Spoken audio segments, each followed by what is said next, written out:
ओम गुरुर्ब्रह्मा गुरुर्विष्णु गुरुरेव महेश्वरः गुरुरेव परब्रह्म तस्मै श्री गुरवे नमः।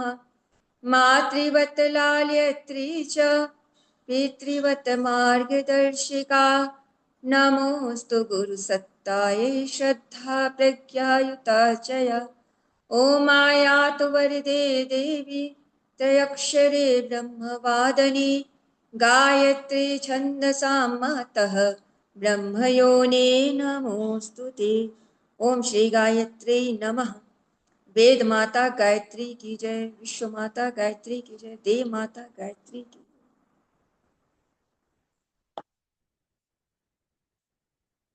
हम लोग बोलते हैं देव माता गायत्री की जय, वेद माता गायत्री की जय, विश्व माता गायत्री की जय।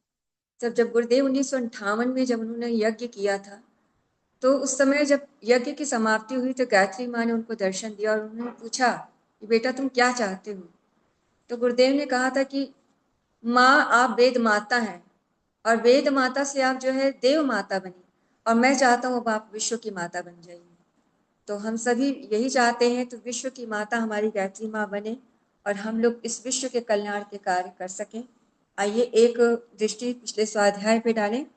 हम लोगों ने 2 सूत्र पढ़े थे। मनुष्य की सफलता की कसौटी उसकी विभूतियों को नहीं, उसके सत्विचारों और सत्कर्मों को मानेंगे। और दूसरा, दूसरों के साथ वह व्यवहार नहीं करेंगे जो हमें अपने लिए पसंद नहीं। इन सभी को हम लोगों ने समझने की कोशिश की थी। आइए अगले सूत्र को हम लोग लेते हैं। गुरुदेव का अगला सूत्र है नर नारी परस्पर पवित्र दृष्टि रखेंगे। सूत्र तो कहने का बहुत छोटा सा है, पर इसमें हम लोग सोचे तो पूरा हमारी भारतीय संस्कृति समाई हुई है। जो मातृवत परदारिश की जो संस्कृति है वो इस पूरे सूत्र में समा गई है। तो ये सूत्र हमारे गुरुदेव और माता जी ने जो नारी जागरण का शंखनाद किया था, तो इस शंखनाद में उन्होंने कहा कि अगर हमारे देश की जनसंख्या 140 करोड़ है, तो 70 करोड़ हमारी आबादी नारी शक्ति की है। और इस शक्ति ने यदि अपनी शक्ति को नहीं पहचाना तो बहुत बड़ी जनता अपंग रह जाएगी, अधूरी रह जाएगी। तो इस शक्ति को आज अपनी संस्कृति को की पहचान करनी है, अपने देश को, अपने समाज को, अपने राष्ट्र को और उनके भविष्य को उज्जवल बनाने के लिए आगे आना है। तो गुरुदेव ने एक वाक्य बोला कि प्रबुद्ध नारियां आगे आए और नव सृजन का शंख बजाएं। तो यही बात की चर्चा गुरुदेव ने इस अपने स्वाध्याय में बताने की कोशिश की है। तो आइए हम सब लोग इसका अध्ययन करते हैं, मनन करते हैं।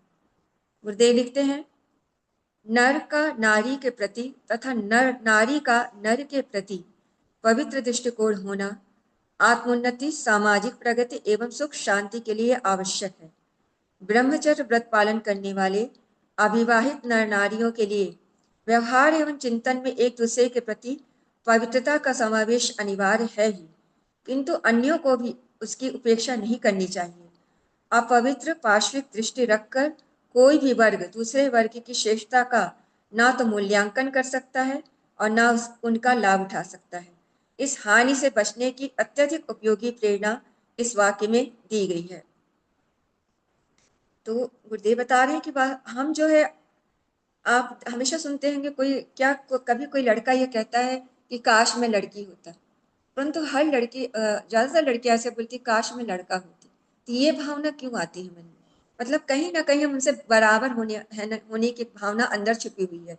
तो हमको आवश्यक क्या है उनके बराबर होने की? आप तो उनसे ज्यादा बढ़कर हैं और इतनी सारी शक्तियों को समाहित करके भगवान ने आपको भेजा है कि आपको ब्रह्मा का स्वरूप बना दिया। सृजन का एक आशीर्वाद जो आपको मिला है, तो आप ब्रह्मा का स्वरूप में है। मतलब जो चाहे वो सृजन आप मनुष्य के रूप में कर सकती हैं। और यही नारी है जिसने ईश्वर को भी जन्म दिया, शहीदों को भी जन्म दिया, महापुरुषों को भी जन्म दिया। तो जितने उत्कृष्ट कोटि के सृजन है सब हमारी नारियों ने ही किया है। तो वो कैसे क्यों सोचती हैं कि उनको पुरुष के बराबर होना है या उनके समकक्ष आना है? वास्तविकता में उनको यदि आना है तो उनको इसलिए कहा गया कि मानसिक और शारीरिक दृष्टि से क्या वो पुरुष से कम है? वो नहीं है कम। क्योंकि मानसिक रूप से हम देखते हैं कि स्त्रियां जल्दी कोई चीज हैंडल कर लेती है। कितनी विपत्ति आए उस बहुत शांत होकर के धैर्य से किसी बात को आराम से सुलझा लेती है, परंतु पुरुष अधीर हो जाते हैं। और शारीरिक रूप से आज हमारी बहनें, हमारी बेटियां कहाँ पर जो है वो आगे नहीं है, चाहे वो अंतरिक्ष हो, चाहे वो आपका नेवी का जगत हो या पृथ्वी का जगत हो, आकाश का हो, कहीं भी वो फेल नहीं है। आप देखिए अवनी सिंह को देखिए, भावना कंद को देखिए, और आज जो है जो हमारे यहाँ चंद्रमा पर पहुंची का वो प्रक्षेपण किया गया, उसमें हमारी महिलाओं को तो कहाँ पर वो कम है। तो हम क्यों सोचते हैं कि, और उस कारण ये छोटी सी जो मानसिकता है वो बहुत सारी गलत चीज़ों को हमको जन्म देती है। जैसे हम सोचते हैं कि पुरुषों की तरह हम वस्त्र पहनने लगे तो शायद हम पुरुषों जैसा हो जाए, तो बाहरी बनावट से हम सोचते हैं हम पुरुषों जैसा बनने की कोशिश करते हैं, और ये बहुत गलत शिक्षा हम अपने अंदर ला रहे हैं। तो इससे हमको बचने की आवश्यकता है। वास्तव में नर नारी समान है, इसमें कोई भी जो है कम नहीं है, बस उसको अपने इसको पहचानने की आवश्यकता है। सारी शक्तियाँ उसके अंदर भरी पड़ी है। जैसे खजाना किसी के घर में दबा पड़ा पर उसको जानकारी नहीं है, बिल्कुल हमारी बहनों के साथ यही है, हमारी बेटियों के साथ यही है कि सारा खजाना उसके अंदर है।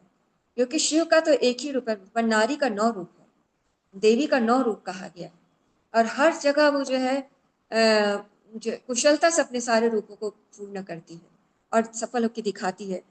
तो हम ये ना कहें कि नर या नारी में कोई फर्क है, या हम लड़का लड़की में कोई फर्क करते हैं। एक बार जो है महामंडलेश्वर राम भद्राचार्य जी से एक महिला ने अब उनके पूछा कि गुरुदेव आप बताइए कि क्या लड़कियां ही जो लड़के ही कुल को तारते हैं, लड़कियां नहीं तारती? तो उन्होंने बहुत अच्छा उत्तर दिया। उन्होंने कहा इसका उत्तर मैं नहीं में देता हूँ, क्योंकि लड़के तो केवल एक तो कुल को तारते, पर लड़कियां 2 कुलों को तारती। और ये बात तुलसीदास जी ने रामायण में लिखा है माता जानकी के लिए। उन्होंने कहा, उनकी उनके पिताजी जब मिलते हैं तो वो बोलते हैं कि पुत्री पवित्र किए कुल दो, मतलब ये पुत्री तुमने दोनों कुलों को पवित्र कर दिया, तुमने इतना अच्छा कार्य किया। तो पुत्र तो केवल एक कुल को पवित्र करता है, तारता है, परंतु पुत्री तो दोनों कुलों को तारने वाली होती है। तो आप बिल्कुल मत समझिए कि आपके घर में बेटी है तो आपका कुल नहीं तरेगा, या वास्तव में कुल तरता है उसके गुणों से। बेटी हो या बेटा, यदि उसके गुण परमार्थ के हैं, अच्छे गुण हैं, तभी उसका कुल तरेगा। यदि बेटा कोई पापाचारी गलत आचार कर रहा है तो उसका कुल नहीं तरने वाला है। इसके लिए उन्होंने कहा, एक सूत्र बताया कि राम भजत बिटिया भली, प्रभु पद विमुख नपूत, सबरी तर गई राम भज, धुंधकारी भयो कपूत। मतलब धुंधकारी जो है कपूत हो गया। पर जो अपने परिवार के लिए परमार्थ का कार्य करता है, चाहे वो पुत्र हो या पुत्री, तो वो अपने कुल को तार देता, मतलब उसके कुल का यश का गान होता है। तो हम कहीं भी यह दृष्टि न रखें कि जो है अपवित्र दृष्टि रखें या उनसे भेदभाव करें। ये सारी हमारी सामाजिक सामाजिक जो है प्रगति को रोक देता है। तो जहाँ ये ऐसा हम देखते हैं कि जहाँ पर महिलाओं को की प्रतिभा को नहीं पहचाना जाता और आगे नहीं बढ़ाया जाता, तो वो घर भी आगे नहीं बढ़ता और वो देश भी आगे नहीं बढ़ता। तो हम लोग, हमारे यहाँ संकल्प से सावित्री ने यम को भी हराया था और संकल्प से शामिली ने सूर्य को रोक दिया था। ऐसी संकल्पवान हमारी स्त्रियां और गौरवशाली स्त्रियां नहीं है। आगे लिखते हैं गुरुदेव, नारी संसार की सर्वोत्कृष्ट पवित्रता है। जननी के रूप में वह आगाध वात्सल्य लेकर इस धरती पर अवतीर्ण होती है। पत्नी के रूप में त्याग और बलिदान की, प्रेम और आत्मदान की सजीव प्रतिमा के रूप में प्रतिष्ठित होती है। इस पैराग्राफ को आप लोग बहुत ध्यान से सुनिएगा। वास्तव में हम लोग देखेंगे वंदनीय माता जी के पूरे इसमें गुण आ गए हैं। पूरे तो नहीं, परंतु बहुत सारे गुण इसमें आ गए हैं। बहन के रूप में स्नेह, उदारता और ममता की देवी जैसे परिलक्षित होती है। पुत्री के रूप में वह कोमलता, मृदुलता, निश्चलता की प्रतिकृति के रूप में इस नीरस संसार को सरस बनाती रहती है। परमात्मा परमात्मा ने नारी में सत्य, शिव और सुंदर का अनंत भंडार भरा है। उसके नेत्रों में एक अलौकिक ज्योति रहती है। उसके कुछ किरणें पड़ने मात्र से निष्ठुर हृदयों को की भी मुरझाई हुई कली खिल सकती है। दुर्बल अपंग मानव को शक्तिमान और सत्ता संपन्न बनाने का सबसे बड़ा श्रेय यदि किसी को हो सकता है तो वह नारी का ही है। वह मूर्तिमान प्रेरणा, भावना और स्फूर्ति के रूप में अचेतन को चेतन बनाती है। उसके सानिध्य में अकिंचन व्यक्ति का भाग मुखरित उठता है। वह अपने को कृतकृत्य हुआ अनुभव करता है।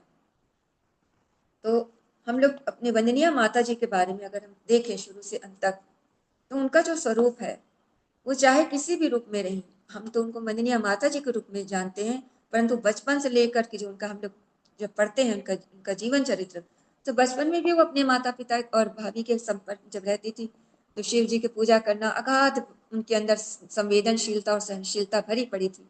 और माता जी पृथ्वी का स्वरूप हम लोग देखते हैं, सहनशीलता, उतना इतनी सहनशीलता तो कहीं देखने को नहीं मिलती जल्दी। इतनी उदाहरण कि जब 1945 में माता जी आई, तो उस समय गुरुदेव का वही उपवास चल रहा था, 2 रोटी जौ की और छाछ में रहना, वहां से उनकी शुरुआत हुई रसोई की। और रात दिन कोई ना कोई आता रहता था, 2 बजे रात हो, कितना भी रात हो, माता जी उठ के भोजन बनाती थी। और 200 रुपए में इतने बड़े परिवार, 7-8 लोगों का परिवार को और सबका वो जीवन यापन करती थी और किसी को निराश नहीं होने देती थी।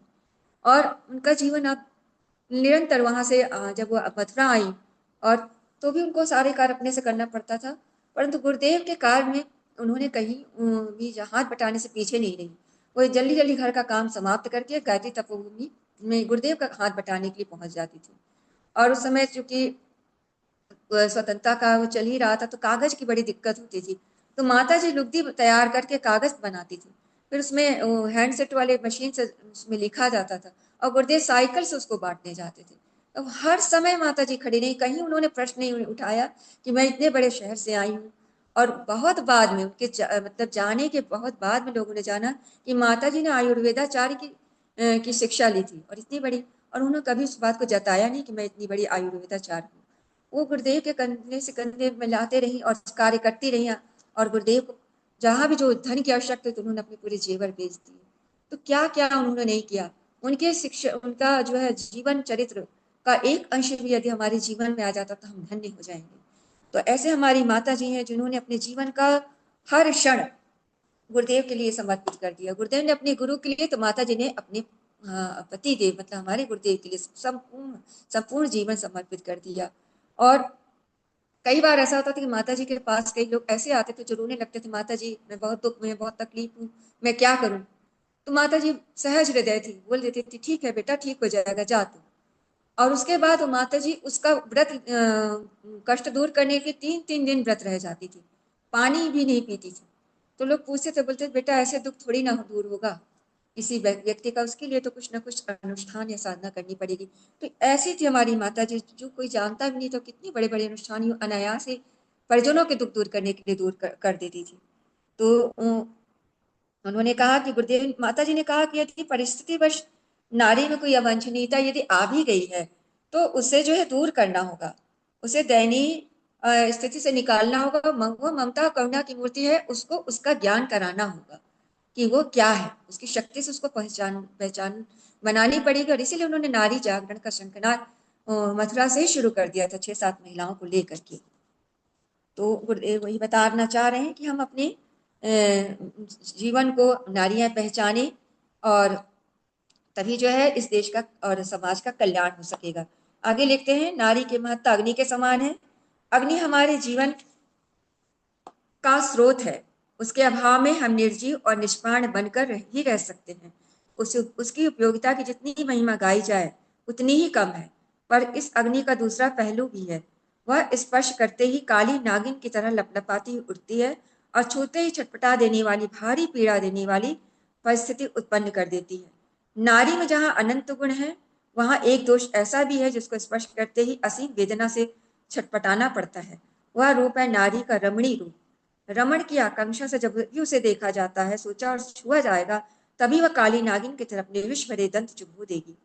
बिच्छुओं की बनावट कैसी अच्छी है, सुनहरे रंग का यह सुंदर जीव कितना मनोहर लगता है, पर उसके डंक को छूते ही विपत्ति खड़ी हो जाती है। मधुमक्खी कितनी उपकारी है, भौरा कितना मधुर गूंजता है, कातर कैसे कैसे रंग बिरंगे पैरों से चलती है, बर और ततैया अपने छत्तों में बैठे हुए कैसे सुंदर गुलदस्ते से सजे दिखते हैं, पर इनमें से किसी का भी स्पर्श हमारे लिए विपत्ति का कारण बन जाता है। नारी के कामी और रमणी के रूप में जो एक विष की छोटी सी पुतली छिपी हुई है, उस सुनहरी कटार से हमें बचना ही चाहिए।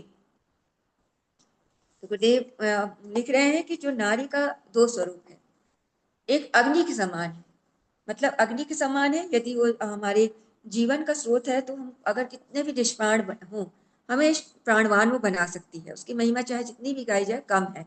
तो ऐसी महिलाएं भी हैं हमारे समाज में, जो बहुत सारे जो है मॉडल रोल की तरह हमारे सामने आती है, और उनका वो प्रेरणा बन जाती हैं। जैसे कि एक यूट्यूबर है महिला किंग, मसाला किंग के नाम से उनका मसाला किचन करके उनका एक यूट्यूब चलता है चैनल। तो जब वो स्कूल के टाइम में पढ़ती थी तो उनका उनको भोजन बनाने का बड़ा शौक था। वो अपनी माता के साथ भोजन बनाती थी और कुछ कुछ सीखते रहते थे हमेशा। तो जब वो ज़्यादा थोड़ी ही ज़्यादा उम्र नहीं हुई थी, 12th के बाद ही कोई अच्छा रिश्ता मिला मिला तो माता ने उनकी शादी कर दी। शादी जब हो गई तो उनका ये शौक जो है रह गया, पर वो सास के साथ मिल करके कुछ कुछ अपना बनाती रहती थी। परिवार में वो मतलब एक फैमिली में पूरा रच बस गई।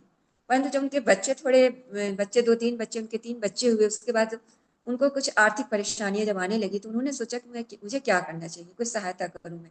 तो उन्होंने क्या किया, कुछ लोगों को मोहल्ले के लोगों को बुलाया और भोजन का बनाने का जो विधि कम कम चीजों में कैसे अच्छे से अच्छा भोजन तैयार किया जाए, ये विधि वो बताने लगी। तो बहुत सारी महिलाएं, बेटियां, बहनें जुड़ने लगी, आने लगी और उनसे सीखने लगी। तो थोड़ी सी आय का उनका जरिया बना। उसके बाद उन्होंने लोगों ने कहा कि आप कुछ पैकिंग का करिए, जैसे शादी ब्याह होता है उससे बहुत सामान देना पड़ता है, तो उसको पैकिंग करके आप दीजिए। तो उन्होंने सोचा कि मैं इसको जानती तो नहीं हूँ परंतु अपनी आय बढ़ाने के लिए कुछ तो करूंगी। उन्होंने उसकी पैकिंग भी शुरू की और उसके बाद धीरे धीरे ये काम उनका बहुत अच्छा होने लगा। तो लोगों ने कहा, उनके धीरे धीरे खड़े रहते रहते उनके पैरों में सूजन आने लगी, बहुत तकलीफ बढ़ने लगी। तो अब उनको लगा कि अब मैं ये खड़े होकर काम ज़्यादा दिनों नहीं कर सकती हूँ। तो उनके बच्चों ने सलाह दी कि माँ आप यूट्यूब चैनल में क्यों नहीं अपनी चीज़ें डालते। तो उनको लग रहा था मैं कैसे सब करूँगी, कैमरा के आगे आना, एक गृहस्थ महिला हूँ, मुझे नहीं अच्छा लगता, मतलब वो शर्मा रही थी। तो बच्चों ने उनको बताया कि आपको कैसे कैसे करना है। तो वो यूट्यूब चैनल में अपनी सारी चीज़ों को बताने लगी, एक छोटी सी थोड़ी थोड़ी चीज़ों में आप कैसे अच्छी अच्छी चीज़ों को बना सकते हैं। और परंतु उनका यूट्यूब चैनल भी बहुत अच्छा नहीं चलता था। तो एक बार बहुत निराश हो गई। बहुत मेहनत करती थी हर काम में अपनी, मतलब अपने काम को अच्छे से अच्छा देना उनका एक मकसद होता था। तो एक बार बड़ी निराश हो गई तो उन्होंने ब्रेड से केक बनाना सिखाया। अब उस दिन उनको इतने सारे व्यूज मिले, इतने सारे लाइक मिले, उनका तुरंत ही जो है चैनल करीब 6 लाख तक उनके पसंद पहुंच चुकी थी, सब्सक्राइबर पहुंच चुके थे। अब उनका जो है हौसला बढ़ा। तो उनके बच्चों ने कहा कि माँ आप जो है लाइव दिया करिए, किसी किसी का कोई प्रश्न है तो आप पूछिए, उसका जवाब दीजिए। उसके बाद कोरोना काल आया तो बच्चे उनके बाहर थे। अब कोरोना काल में बच्चों को, तो जो लड़के हैं उनको नहीं पता रहता क्योंकि मेस में खाना खाते, उनको नहीं पता दही कैसे जमाए, रोज मैगी कितना खाया जाए। तो वो लोग परेशान हो रहे थे, तो पूछते थे माँ ये कैसे करूँ, माँ ये कैसे करूँ। अब उनके पास एक प्रश्न आने लगे कि माँ ये कैसे करूँ। तो उन्होंने एक चैनल का नाम ही रख दिया, माँ ये कैसे करूँ। ये कोरोना काल में उस चैनल को उन्होंने बनाया। उसमें अब उन्होंने उसमें आटा कैसे गूंथते हैं, सब्जी कैसे काटते हैं, भिंडी धो के काटते हैं, कि दही कैसे जमाइए, तो छोटी छोटी चीज़ों को बच्चों को बताना शुरू किया। तो कोरोना काल में जो बच्चे कहीं कहीं फंसे थे उन्होंने अपना बहुत अच्छे से जीवन यापन किया उससे सीख करके। तो ये छोटी छोटी बातें प्रेरणा बन जाती, मतलब जो भी आपके पास है उसमें आप पूरी अपनी अपना श्रम लगा दीजिए, अपना मनोयोग लगा दीजिए, अपनी ईमानदारी लगा दीजिए, तो आप वो प्रेरणा बन जाते हैं। परंतु यदि यदि वही महिला यदि रमणी के रूप में, भुग्या के रूप में यदि सामने आती है तो बहुत कलंक का विषय हो जाती है। तो ऐसे चीज़ों से हमें दूर रहना चाहिए। आज हम देखते हैं स्वतंत्रता को लोगों ने स्वच्छंदता बना लिया है और महिलाएं सोचती हैं कि मैं स्वतंत्र हूँ, हर चीज में स्वतंत्र हूँ। तो स्वतंत्र होना एक अलग बात है, उसका भी एक शासन अनुशासन। जैसे गंगा के दो पुल हैं, दो उसके किनारे हैं, यदि गंगा नदी को किनारे ना रहे तो बाढ़ आ जाएगी। तो वैसे ही हर व्यक्ति का एक मर्यादा है, हर बेटी का, हर बहू का एक मर्यादा है और उस मर्यादा में रह करके आपको कार्य करना है। यदि पतंग ये सोचे कि धागा पकड़ने वाला ही उसका उसके रोक रहा है उसको उड़ने से, तो यदि धागा छोड़ दिया जाए तो पता नहीं वो कहाँ जाएगा, उसकी उड़ान रुक जाएगी थोड़ी देर में। तो वैसे हमको हमारी बेटियों को समझना चाहिए कि वो रमणी या भोग्या नहीं है, वो एक बहुत विशेष रूप से उनको भगवान ने भेजा है इस समाज की, इस दुनिया के कल्याण के लिए। तो उनको अपनी पात्रता को निखारना है। और आज जो रील्स बना करके बहुत गंदे गंदे चीज़ों को से लोगों को मैसेज मतलब जा रहा है, तो इसमें हमारी सरकार को भी हस्तक्षेप करना चाहिए कि इन गलत चीज़ें समाज में नहीं आए, इसमें प्रतिबंध लगाना चाहिए। और जैसे कि एक एक कुम्हार कुम्हार जो है एक बार मिट्टी से एक पात्र बना रहा था, तो उस पात्र को चिलम बोलते हैं। तो उस बनाते बनाते उसने उसको मिटा दिया, उसके बाद उसने सुराही बनाना शुरू किया। तो मिट्टी ने प्रश्न किया कि अभी आप कुछ बना रहे थे और अभी आप सुराही बना रहे हैं, तो ये आप कैसे, आप ये ऐसा क्यों कर रहे हैं? तो उसने कहा कि कुम्हार ने कहा कि मेरा मन बदल गया था, तो मैंने चिलम से अब सुराही बनाई। तो मिट्टी ने कहा आपका तो मन बदला, मेरा तो जीवन बदल गया। कि चिलम बनता तो मैं भी जलती और जो भी पीता वो भी जलता। आज आपने मुझे सुराही बना दिया, मुझे मेरी पात्रता बदल गई, मेरी पात्रता श्रेष्ठ हो गई। तो आपका तो मन बदला, मेरा जीवन बदल गया। वैसे ही हमको अपना जीवन बदलना है, श्रेष्ठ बनाना है। आगे लिखते हैं, अपने से बड़ी आयु की नारी को माता के रूप में, समान आयु वाली को बहन के रूप में, छोटी को पुत्री के रूप में देखकर उन्हीं भावनाओं का अधिकाधिक अभिवर्धन करके हम उतने ही आह्लादित और प्रमुदित हो सकते हैं जैसे माता सरस्वती, माता लक्ष्मी, माता दुर्गा के चरणों में बैठकर उनके अनंत वात्सल्य का अनुभव करते हैं। हम गायत्री उपासक भगवान की सर्वश्रेष्ठ सजीव रचना को नारी रूप में ही मानते हैं। नारी में भगवान की करुणा, पवित्रता और सदाशयता का दर्शन करना हमारी भक्ति भावना का दार्शनिक आधार है। उपासना में ही नहीं, व्यवहारिक जीवन में भी हमारा दृष्टिकोण यही रहना चाहिए। नारी मात्र को हम पवित्र दृष्टि से देखें, वासना की दृष्टि से ना सोचे, ना उसे देखे, ना उसे छुए। तो जैसे हम गुरुदेव बता रहे हैं कि हम गायत्री के उपासक हैं, मतलब एक ऐसी शक्ति के उपासक हैं जो कि हंस पर विराजमान है। मतलब जिसको पता है कि जब मोती जैसे श्रेष्ठ चीज होगी तभी मुझको उसको खाना है, श्रेष्ठता का ही वर्ण करती है वो। और वो दूध और पानी को अलग करने का विवेक उनके अंदर है। तो ऐसी हंसवानी माता पर गायत्री माँ का विराजमान है। और जब हम उनको माँ के रूप में देखते हैं तब उनकी उपासना करते हैं। तो हम हर बेटी में, हर उस लड़की में, हर औरत में, नारी में मात्र का ही स्वरूप देखें, माता का स्वरूप देखिए। छोटी है तो बहन का स्वरूप देखें, बड़ी है तो जो है अपनी बड़ी बहन का स्वरूप देखें। इस तरह से हम यदि हमारी दृष्टि हो जाएगी तो हम कभी गलत नहीं सोचेंगे, ना ही हम गलत करेंगे। तो ऐसी ही पवित्र दृष्टि यदि हमारी रहेगी तब हमारी संस्कृति, हमारे देश की संस्कृति बच पाएगी। और अगर देश की संस्कृति बचेगी तभी हमारा देश बच पाएगा। क्योंकि कितनी भी आर्थिक हानि हो जाए, पर यदि आपकी संस्कृति बची हुई है तो आपका देश अवश्य बच जाएगा।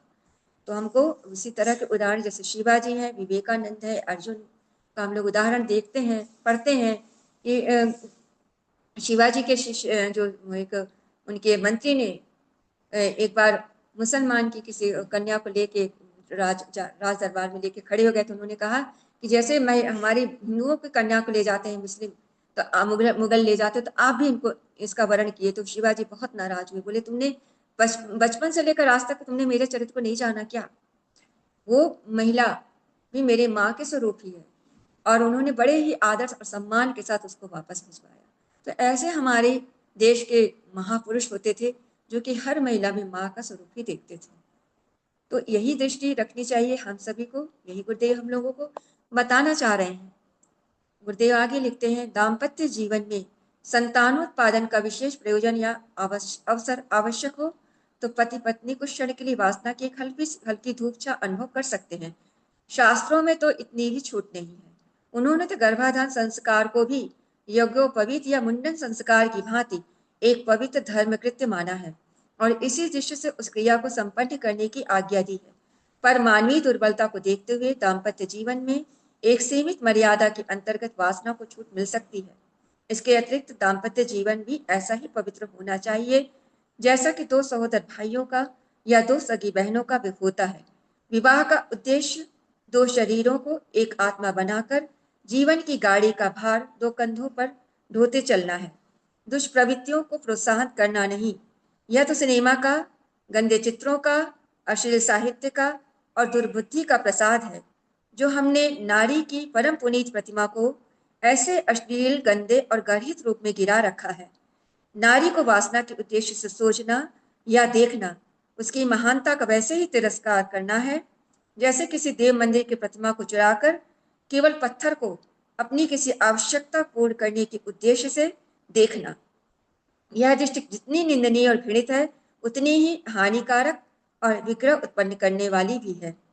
हमें उस स्थिति को अपने भीतर से और सारे समाज से हटाना होगा और नारी को उस स्वरूप में पुनः प्रतिष्ठित करना होगा जिसकी एक दृष्टि मात्र से मानव प्राणी धन्य होता है। तो हमारे गुरुदेव बता रहे हैं कि हमारा जो दाम्पत्य जीवन है, विवाह भी एक संस्कार है और गर्भाधान भी एक संस्कार है। तो जैसे मुंडन संस्कार है, अनुप्राशन संस्कार है, विद्यारंभ संस्कार है जो इतना पवित्र है, तो ये संस्कार कैसे अपवित्र हो जाएंगे? ये भी शास्त्रों के अनुसार, धर्म के अनुसार बनाए हुए संस्कार हैं। तो हमारी माता जी ने कहा था कि नर और नारी जो है कोई किसी के प्रतिद्वंदी नहीं है, वो एक गाड़ी के दो पहिया के स्वरूप है। और इससे हमको कोई मोर्चेबंदी नहीं करना है कि हमको उनसे कोई युद्ध करना है या लड़ाई करनी है। हम सब बराबर रूप से चलना है और सबके प्रति एक दृष्टि जो है हमारी पवित्र होनी चाहिए। यदि दाम्पत्य जीवन में भी है तो हमको संतानोत्पत्ति करना है, पर वो भी एक संस्कार है, वो शुद्धता की दृष्टि से। जैसे कि भगवान कृष्ण ने रुक्मणी के जब प्रद्युम्न जन्म लिया तो 12 वर्ष उन्होंने तपस्या की थी, तब प्रद्युम्न का जन्म हुआ। भगवान राम का जन्म भी 3 युगों तक अदिति और कश्यप जी ने तपस्या की, तब हुआ। तब ऐसे तपस्या और ऐसे संस्कार से जब संतानें आती तब श्रेष्ठ संतानें होती हैं। तो ऐसे ही गुरुदेव बता रहे कि इस तरह के संस्कार का मतलब ये है कि दो दाम्पत्य जीवन मतलब दो परिवारों का और दो आत्माओं का मिलन है, इसमें शरीर का कोई भाव नहीं रहता। और वैसे ही गर्भाधान संस्कार भी एक शुद्ध और पवित्र संस्कार है। तो माता जी ने कहा कि जिस राह पर हम पिछले 1000 वर्षों से चल रहे हैं और यदि हम अभी भी वैसे ही चलते रहें, और तो हमको यही कहना होगा कि हम कुछ अच्छा करने व बुरा ना छोड़ने वालों की वज्र मूर्खों की श्रेणी में आ खड़े हुए हैं।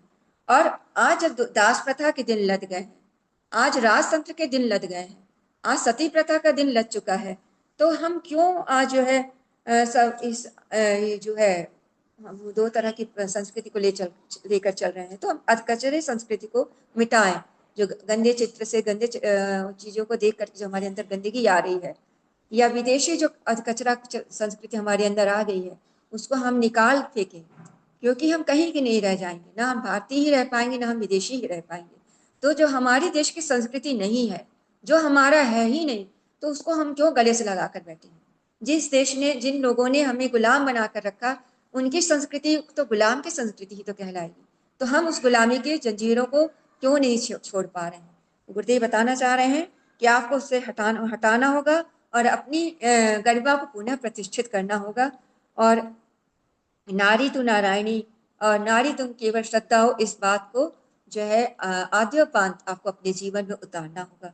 तभी इस चीज की जीत संभव हो सकेगी, तभी हम गौरवशाली इतिहास रच पाएंगे। गुरुदेव आगे लिखते हैं, उपरोक्त पंक्तियों में नारी का जैसा चित्रण नर की दृष्टि से किया गया है, ठीक वैसा ही चित्रण कुछ शब्दों के हेर फेर के साथ नारी की दृष्टि से नर के संबंध में किया जा सकता है। जनेन्द्रिय के बनावट में राई रत्ती अंतर होते हुए भी मनुष्य की दृष्टि से दोनों ही लगभग समान क्षमता, बुद्धि, भावना एवं स्थिति के बने हुए हैं। यह ठीक है कि दोनों में अपनी अपनी विशेषताएं और अपनी अपनी न्यूनताएं हैं। उनकी पूर्ति के लिए दोनों एक दूसरे का आश्रय लेते हैं। यह आश्रय पति पत्नी के रूप में केवल काम प्रयोजन के रूप में हो, ऐसा किसी भी प्रकार आवश्यक नहीं। नारी के प्रति नर और नर के प्रति नारी पवित्र, पुनीत, कर्तव्य और स्नेह का सात्विक एवं स्वर्गीय संबंध रखते हुए भी माता, पुत्री या बहन के रूप में, सखा, सहोदर, स्वजन और आत्मीय के रूप में श्रेष्ठ संबंध रख सकते हैं। वैसा ही रखना भी चाहिए। पवित्रता में जो अजस्त्र बल है, वह वासना के नारकीय कीचड़ में कभी भी दृष्टिगोचर नहीं हो सकता। वासना और प्रेम दोनों दृष्टिकोण एक दूसरे से उतने ही भिन्न हैं जितनी स्वर्ग से नरक में भिन्नता है। व्यभिचार में द्वेष, ईर्षा, आधिपत्य, संकीर्णता, कामुकता, रूप, सौंदर्य, श्रृंगार, कलह, निराशा, कुढ़न, पतन, ह्रास, निंदा आदि अगणित यंत्रणाएं भरी पड़ी हैं, पर प्रेम इन सब से सर्वथा मुक्त है। पवित्रता में त्याग, उदारता, शुभकामना, सहृदयता और शांति के अतिरिक्त और कुछ हो ही नहीं सकता। तो गुरुदेव बता रहे हैं कि आज जो भी कुछ है, नर और नारी का जो हम देखते हैं, तो कहीं ना कहीं नर में एक अहंकार होता है, वो पुरुष है। और ये जो शुरू से मुगल काल और अंग्रेजों काल में नारियों को दबा के रखा गया, तो उनको लगने लगा कि ये नारियों का ये जो है जन्म सिद्ध अधिकार है कि इनको दब के ही रहना चाहिए। तो ये जो मानसिकता है, वो जो है कहीं ना कहीं नारियों को आगे आने से रोकता है। परंतु हमारी माता जी ने कहा कि अभी सोच को बदलना होगा, नारियों के बिना समाज जो है पंगु हो जाएगा, और यदि उसकी प्रतिभा को आगे नहीं लाया गया, उसकी प्रतिभा को आगे नहीं बढ़ाया गया, तो हम जो है कहीं विश्व की संस्कृति में कहीं ना कहीं पीछे रह जाएंगे। हमारी पहले की नारियां लोपामुद्रा और जो है गार्गी, ये जो महिलाएं थी वो कौन थी? ऋषिकाएं थी, और इनके ये विश्वविद्यालय की कुलपति थी। और उस समय एक विश्वविद्यालय में 20,000 स्टूडेंट पढ़ते थे, और ये 20,000 स्टूडेंट के रहने खाने पढ़ने की व्यवस्था यही महिलाएं करती थी। और ये कोई भारत से नहीं आते थे, पूरे देश विदेश से आते थे। तो ये ऐसी महिलाएं हमारे देश में होती थी। तो हम क्यों भूल गए उनकी महिमाओं को, उनकी गौरव को, और क्यों हम उनको जो है केवल मुगल काल की भूकिया समझ के उनको नीचा दिखाते हैं? नहीं। और दो तरह की मानसिकता पनप रही है। एक तो उनको भोगिया बना के रखने की पुरुषों की मानसिकता, और दूसरा स्त्रियों में ये मानसिकता कि कहीं ना कहीं वो स्वतंत्र से नहीं, स्वच्छंद हो गई है, मतलब अपना मनमानी करेंगी। और वो जो है उनको बोलने से ना रोका जाए, उनको कुछ भी गलत सलत पहनने से ना रोका जाए, नहीं तो उनकी स्वतंत्रता का हनन है। ये गलत सोच भी आ गई है कहीं ना कहीं। तो इस गलत सोच से भी हमारी बहनों को उबरना होगा, और हमारे पुरुषों को भी गलत ही उनको जो है नीचा देखने की जो दृष्टि है नारी के प्रति, उस भावना से उनको उबरना पड़ेगा। क्योंकि आज किसी तरह की महिला को, किसी को उसको गाली गलौज देना, मारपीट करना जो है अक्षम्य अपराध है, कानूनन भी और मानसिक रूप से भी और संवेदनात्मक रूप से भी। तो हम जो है जागे और अपनी बहनों को, अपनी बेटियों को और घर की महिलाओं को आगे बढ़ाएं, और महिलाएं भी अपने गौरव को समझें और उसी गौरव को आगे बढ़ाएं, गलत मानसिकता में वो ना पड़े। गुरुदेव लिखते हैं, उन्होंने एक बात और बोली कि पवित्रता में जो अजस्र बल है वो किसी नारी के जीवन में नहीं है। कि आज यही कारण है कि खिलजी, जिससे मुगल शासन पूरा डरता था, वो पद्मिनी से के सामने उसको झुकना पड़ा, क्योंकि पद्मिनी ने अपनी पवित्रता के लिए सती सती जौहर को धारण किया। माता सीता, वो मात्र एक जो है तृण का ओट लेकर के उन्होंने रावण उसके उनके सामने झुक गया, क्योंकि जानता जानता था कि माता सीता वो सती हैं जिनके सामने अगर वो देख भी लेंगी अगर मुझे, तो मैं खड़े खड़े ही मैं भस्म हो जाऊंगा। तो ये पवित्रता की जो है शक्ति है। तो इस चीजों को हमारी महिलाएं, हमारी बहनें पहचानी। आगे लिखते हैं, युग निर्माण संकल्प में आत्मवत सर्वभूतेषु की, पर द्रव्येषु लोष्टवत, पर दारेषु मातृवत की पवित्र भावनाएं भरी पड़ी हैं। इन्हीं के आधार पर नवयुग का सृजन हो सकता है। इन्हीं का अवलंबन लेकर इस दुनिया को स्वर्ग के रूप में परिणित करने का स्वप्न साकार हो सकता है। बुद्ध बता रहे हैं कि हमारे जो भारतीय संस्कृति के तीन मूलाधार हैं जिसे युग निर्माण होगा, वो यही है कि हम सब में अपने आप को देखें, सभी में हमारे जैसे ही हैं, और दूसरे के धन को मिट्टी के समान समझे, मतलब हम लोभी ना बने किसी भी धन को देख करके, और हर हर नारी में माता का रूप देखें, तो कोई भी गलत चीजें हमसे नहीं होगी। तब इस देश, इस भारत में, मतलब विश्व में हम युग निर्माण कर पाएंगे। तो उन्होंने कहा कि इस सौभाग्य का सूर्योदय, अवश्य सूर्योदय होगा, हमारे देश, हमारी संस्कृति अवश्य आगे बढ़ेगी अगर हम इन चीजों को अपना पाएंगे। तो आइए अब हम दूसरे सूत्र को लेते हैं। दूसरे सूत्र में गुरुदेव लिखते हैं, संसार में सत्प्रवृत्तियों के पुण्य प्रसार के लिए अपने समय, प्रभाव, ज्ञान, पुरुषार्थ एवं धन का एक अंश नियमित रूप से लगाते रहिए। तो गुरुदेव आगे लिख रहे हैं कि परमार्थ परायण जीवन जीना है तो उसके नाम पर कुछ भी करने लगना उचित नहीं। परमार्थ के नाम पर अपनी शक्ति ऐसे कार्यों में लगानी चाहिए जिनमें उसकी सर्वाधिक सार्थकता हो। स्वयं अपने अंदर से लेकर बाहर समाज में सत्प्रवृत्तियां पैदा करना, बढ़ाना इस दृष्टि से सबसे अधिक उपयुक्त है। संसार में जितना कुछ सत्कार्य बन पड़ा है, उन सब के मूल में सत्प्रवृत्तियां ही काम करती हैं। लहलहाती हुई खेती तभी हो सकती है जब बीज का अस्तित्व मौजूद हो। बीज के बिना पौधा कहाँ से उगेगा? भले या बुरे कार्य अनायास ही नहीं उपज पड़ते, उनके मूल में सद्विचारों और कुविचारों की जड़ जमी होती है। समय पाकर बीज जिस प्रकार अंकुरित होता और फलता फूलता है, उसी प्रकार सत्प्रवृत्तियां भी अगणित प्रकार के पुण्य पुरुषार्थों के रूप में विकसित एवं परिलक्षित होती है। जिस शुष्क हृदय में सद्भावनाओं के लिए, सद्विचारों के लिए कोई स्थान नहीं मिला, उसके जीवन में कोई श्रेष्ठ कार्य बन पड़े, यह लगभग असंभव ही मानना चाहिए। जिन लोगों ने कोई सत्कर्म किए हैं, आदर्श का अनुकरण किया है, उनमें से प्रत्येक को उससे पूर्व अपनी पार्श्विक वृत्तियों पर नियंत्रण कर सकने योग्य सद्विचारों का लाभ किसी न किसी प्रकार मिल चुका होता है। कुकर्मी और दुर्बुद्धिग्रस्त मनुष्यों की इस घृणित स्थिति में पड़े रहने की जिम्मेदारी उनकी उस भूल पर है जिसके कारण वे सद्विचारों की आवश्यकता और उपयोगिता को समझने से वंचित रहे, जीवन की सर्वोपरि लाभ की उपेक्षा करते रहे, उसे व्यर्थ मानकर उससे बचते और कतराते रहे। मूलतः मनुष्य एक प्रकार का काला कुरूप लोहा मात्र है। सद्विचारों का पारस छूकर ही वह सोना बनता है। एक नगण्य तुच्छ प्राणी की मानवता का महान गौरव दिला सकने की क्षमता केवल मात्र सद्विचारों में है। जिससे यह सौभाग्य नहीं मिल सका, वह बेचारा क्यों कर अपने जीवन लक्ष्य को समझ सकेगा, क्यों कर उसके लिए कुछ प्रयत्न पुरुषार्थ कर सकेगा।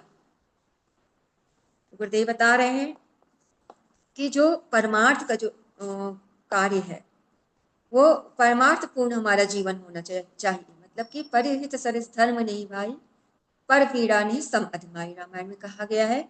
तो वो वाक्य लेकर हमको हमेशा चलना चाहिए कि जो भी कार्य हम कर रहे हैं वो दूसरे के उपकार के लिए होना चाहिए और परमार्थी जीवन जीना है। परंतु ये परमार्थ जीवन का मतलब नहीं कि इसके लिए हम कुछ भी करे जा रहे हैं, नहीं, सुपात्रों को भी देना है। ऐसा नहीं कि कोई गलत हाथ में वो चीज चली गई। तो इस बात को भी हमको ध्यान देना है कि हम इस वास्तव में इस शोध के द्वारा गुरुदेव एक तरह से गो काटो की जो प्रवृत्ति हम लोगों को बताई थी कि आप अपनी प्रतिभा को, अपने समय को, अपने ज्ञान को, अपने पुरुषार्थ को बो दीजिए और उसी से जो है आप इस दुनिया में कार्य करिए। तो जैसे कि उन्होंने कहा कि समाज को कुछ ना कुछ, आज समाज में कोई भी कार्य कर रहा है, जैसे पतंजलि योगपीठ काम करते तो उसका भी कुछ एक लक्ष्य है, लेकर चल रहा है कि हमको स्वाभिमान में जीना है, स्वदेशी को अपनाना है। हमारे गुरुदेव का लक्ष्य है कि मनुष्य में देवत्व का अवतरण करना है और धरती पर स्वर्ग का अवतरण और मनुष्य में देवत्व का उदय करना है। ऐसे ही सभी लोगों को कोई ना कोई अच्छे जो पुरुष हैं वो अच्छी अच्छी बातों को लेकर के पुरुषार्थ के लिए चल रहे हैं। तो ये कार्य तभी हो पाता है जिसके जबकि अंदर से पहले से संस्कार के बीज होंगे, वही व्यक्ति समय पा करके पल्लवित और पुष्पित हो पाएगा। तो जैसे कि अजामिल जो थे वो भी एक बार भ्रष्ट हो गए थे, परंतु वो भी वापस आए। वाल्मीकि भी डाकू थे, परंतु उनको भी अच्छे जब संस्कार मिले तो जो है वाल्मीकि ने उन्होंने रामायण की रचना कर दी। ऐसे ही जो है कालिदास थे, महामूर्ख थे, परंतु उनकी पत्नी के द्वारा पुनः हुआ जो है एक महाकवि कहलाए। तो हर व्यक्ति में कुछ ना कुछ गुण है। उन गुणों को यदि हम गलत चीजों को हमेशा निकालते जाते हैं तो अच्छा गुण रह जाता है और उस अच्छे गुण को हम जब पुष्पित पल्लवित करते हैं अच्छे गुणों के लोगों के साथ रह करके, तो हम बहुत कुछ अच्छा कुछ करके दिखा देते हैं। तो इन सभी बातों को जो हम लेके चलते हैं तभी हम ये कार्य कर पाते हैं और ये चीजें जो है पहले से ही रहती हैं। तो एक हमारी एक बहन ने बताया था, हम लोगों ने दीना दीदी का एक उद्बोधन में सुना था कि उन्होंने बताया कि एक महिला थी, उसको 7 माह का उसके पास उसकी प्रेगनेंसी थी और उसके पति कहीं बाहर रहते थे, तो उनको उसको वापस अपने पति के पास जाना था। तो उसने कहा कि मुझे वापस आपके पास आना है क्योंकि यहाँ कोई आगे के लिए कोई सुविधा नहीं है। तो पति ने कहा कि ठीक है, तुम देवर से कहो तुमको स्टेशन में छोड़ देगा, बैठा देगा और तुम वापस आ जाओ। तो जब वो गई स्टेशन तो ट्रेन आने में लेट थी। अब ट्रेन आने में लेट थी तो उनका देवर बोला कि ठीक है, तब तक मैं आता हूँ। और ऐसा करके उनको छोड़ के जब वो चला गया, अब वो वापस ही नहीं आया। वो बेचारी 7 माह की प्रेगनेंसी लेकर के बहुत सारा सामान लेकर बैठी थी स्टेशन में कि अब मैं क्या करूँ। फिर थोड़ी देर में अनाउंस होता है कि ट्रेन 2.5 घंटे लेट है। फिर भी देख रही कोई नहीं आया, अगर ट्रेन आ भी गई तो मैं कैसे चढ़ूंगी, इतना ट्रेन ज़्यादा देर रुकती नहीं है। तो सोचती रही, इतने में एक बुजुर्ग व्यक्ति उसको उनको दिखा, वो जो पगड़ी वगड़ी बांधी। तो उन्होंने कहा कि बाबूजी क्या आप मेरी सहायता करेंगे। तो उन्होंने कहा जरूर मैं आपकी सहायता करूंगा। फिर थोड़ी देर में अनाउंस हुआ कि ट्रेन आज तो बहुत लेट है और ट्रेन रात में आएगी। अब उस महिला ने कहा कि एक आशा थी, अब ये भी चले जाएंगे, अब मैं क्या करूं। तो पता चला कि ट्रेन अब बहुत लेट है।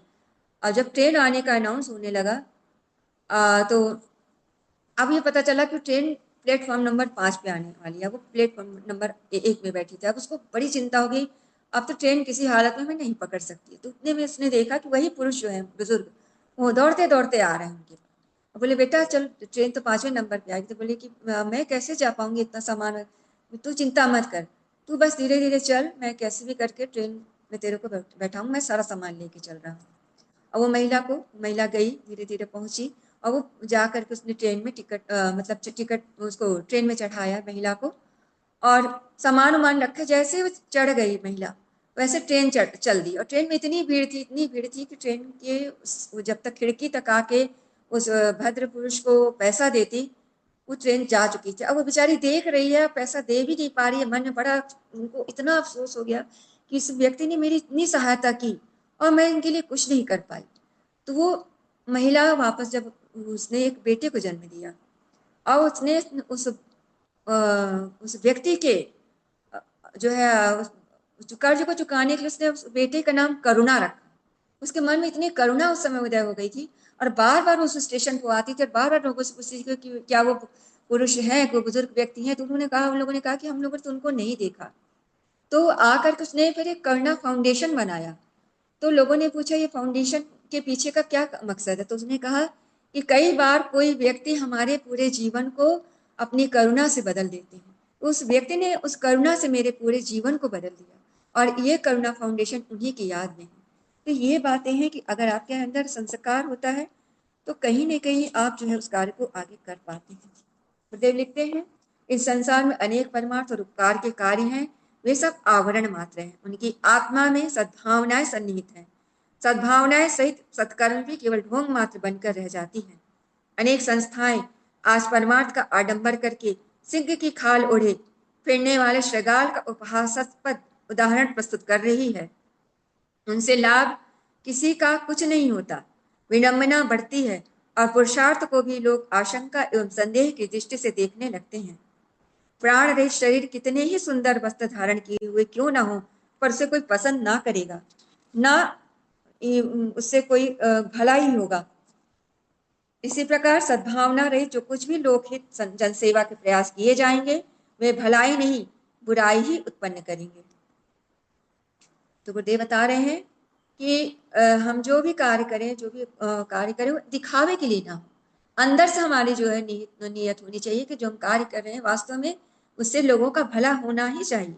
नहीं तो संस्थाओं के नाम से इतनी सारी संस्थाएं खुली हुई हैं, कोई बाल श्रम जो है बालकों के लिए, नारी जागर नारियों के लिए नारी निकेतन, परंतु आप देखते होंगे बहुत सारे ऐसे समाचार सुनने को मिलते हैं जो कि उनके गलत चीज़ों को उजागर करते हैं।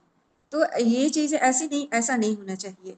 तो जैसे कि आज हमारे शांति कुंज में अगर हम लोग जाते हैं तो हम वहाँ देखते हैं एक छोटा सा भारत ही है वो, मतलब हर हर देश हर जगह से लोग आए हुए हैं, हर जाति के लोग हैं। वहाँ मलयालम भी है, तो वहाँ जो है छत्तीसगढ़ी भी है, तो वहाँ गुजराती भी हैं, परंतु कोई वहाँ भेदभाव नहीं है। तो वो संस्था जो है वास्तव में सभी के लिए कार्य कर रही है, उसमें कोई भेदभाव लेकर कार्य नहीं कर रही है। वहाँ नशा मुक्ति के लिए भी कार्य हो रहा है, नशा उन्मूलन के लिए भी कार्य हो रहा है। तो आज हम लोगों का एक देखते हैं कि नशा मुक्ति के या नशा उन्मूलन के केंद्र तो बहुत सारे खुले हैं कि वहां पर आप बच्चों को ले जाइए, नशा मुक्त करिए, परंतु नशा शराबबंदी का कोई ऐसा कार्य हमारी सरकार के द्वारा क्यों नहीं किया जाता। तो ऐसे हम आडंबर करते हैं कि हम नशा मुक्ति केंद्र खोल के बैठेंगे, परंतु नशा हो ही ना, ऐसे कार्य हम क्यों नहीं करते। ये एक प्रश्न हमको हमेशा उठाना चाहिए। आज कोई भी सरकार, कोई भी मीडिया, 500 चैनल है, कोई भी ये प्रश्न नहीं उठाता कि शराब को बंद क्यों नहीं किया जा रहा है, क्यों हमारी बहनें नशेड़ियों से परेशान है, क्यों हमारी बेटियां जो है इसको उसकी भुक्तभोगी बन रही है, क्यों हमारी जो है नशेड़ियों की पत्नियां समाज में जो है कोई भी ऐसा प्रतिष्ठापूर्ण जीवन नहीं बिता पा रही हूँ, दर दर की ठोकरें खा रही हैं क्योंकि उनके पति शराब पीते हैं और मार पीट करते हैं, न बच्चे पढ़ पा रहे हैं, उनका रहा सा अनाज सब बिक जाता है। तो आज कोई चैनल वाला ही नहीं बोलता, कोई लेखक नहीं बोलता, कोई जो है बात ये नहीं उठाता, न संसद में उठती है बातें, न लोकसभा में, न राज्यसभा में, कि शराब को क्यों बंद नहीं किया जा रहा है। जो शराब इतनी सारी बुराइयों की जड़ है, तो क्या इतना बड़ा, कितना भी बड़ा आय का स्रोत है, क्या वो हमारे देश के नागरिकों से ज्यादा महत्वपूर्ण है। अगर देश का वो नागरिक जो शराब नहीं पीता तो क्या उसका परिवार नहीं कमाता और नहीं अच्छे से रहता, नहीं खाता पीता। तो क्यों इस नशा ड्रग स्मगलर को क्यों फांसी की सजा नहीं दी जाती? पकड़ा जाता है करोड़ों रुपए का ड्रग, परंतु उस ड्रग स्मगलर को क्या कभी फांसी की सजा दी गई? ऐसी ऐसी कोई सूचना हम लोगों को कभी सुनने को नहीं मिलती, कभी पढ़ने को नहीं मिलती। तो ये कार्य क्यों नहीं होता? क्यों नहीं उनको जो है उनकी पूंजी जब्त क्यों नहीं की जाती ऐसे लोगों की, जो लोगों के जीवन को पूरा तबाह करके रखे हैं? आज 16 करोड़ लोग भारत के नशेड़ी हो चुके हैं। किसी न किसी नशा में हमारा युवा झूम रहा है। तो ऐसा नशा में युक्त युवा कैसे भविष्य का निर्माण करेगा, कैसे सुनहरा भविष्य लाएगा? तो ये इसमें क्या उस सरकार की गलती नहीं है जो ऐसा कठोर कानून क्यों नहीं बनाता? क्यों नशा करने वाले को या शराब बनाने वालों को जो है क्यों जो है ये नहीं कहता कि तुमको जो है तुम्हारी पूंजी जब्त की जाएगी, तुमको फांसी की सजा दी जाएगी यदि तुम पकड़े जाओगे? सिंगापुर में आज हमारे नेता भी जाते हैं, अभिनेता भी जाते हैं, बड़े बड़े लोग जाते हैं। वहां ड्रग स्मगलर को पहले तो खड़े देखते ही गोली मारने के आदेश थे, इतना कड़ा प्रशासन था। परंतु आज थोड़ा सा उसका नियम थोड़ा हल्का कर दिया गया है कि उसको पहले जांच परख की जाए, उसके बाद उसको फांसी की सजा दी जाए। तो ये यदि होगा तो कैसे शराब बंद नहीं होगा? तो ये सारे कड़े नियम क्या दिखावे के लिए संस्थाएं आप खोल के बैठे हो कि नशा मुक्ति का केंद्र है, यहाँ पर आपका बेटा नशा करता है तो भेज दो वहां पर? तो शराब क्यों नहीं बंद किया जाता? वो अफीम, वो गांजा, वो चरस, वो कोकीन, इन सब पे हम प्रश्न उठाएं। और हमारे गायत्री परिवार के लोग तो बहुत कार्य कर रहे हैं इसमें, उसको पीछे नहीं है, परंतु क्या वो वही बात कर पाएंगे? नहीं, इसके लिए सबको आगे आना होगा। गुरुदेव लिखते हैं, बुराइयां संसार में इसलिए बढ़ और फल फूल रही हैं कि उनका अपने आचरण द्वारा प्रचार करने वाले पक्के प्रचारक पूरी तरह मन कर्म वचन से बुराई फैलाने वाले लोग बसंख्या में मौजूद हैं। अच्छाइयों के प्रचारक आज निष्ठावान नहीं, बातूनी लोग ही दिखाई पड़ते हैं। फलस्वरूप बुराइयों की तरह अच्छाइयों का प्रसार नहीं हो पाता और वे पोथी के वचनों की तरह केवल कहने सुनने भर की बातें रह जाती हैं। कथा वार्ताओं को लोग व्यवहार की नहीं, कहने सुनने की बात मानते हैं और इतने मात्र से ही पुण्य लाभ की संभावना मान लेते हैं।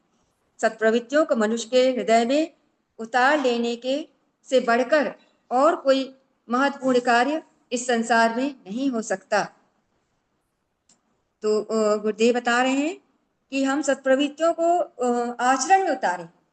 ये नहीं कि खाली वक्ता बन करके बोले जा रहे हैं, संदेश दिए जा रहे हैं। जब तक हम आचरण में उतारेंगे नहीं, तब तक वो जो है दूसरे के आचरण में नहीं उतरेगा। और आज जो है गिद्धों की जो है गीदड़ों की, भेड़ियों जैसे राक्षस या दुष्ट लोग एक हो गए हैं। तो आज हमारे सिंहों की गुफाएं क्यों खाली पड़ी हैं?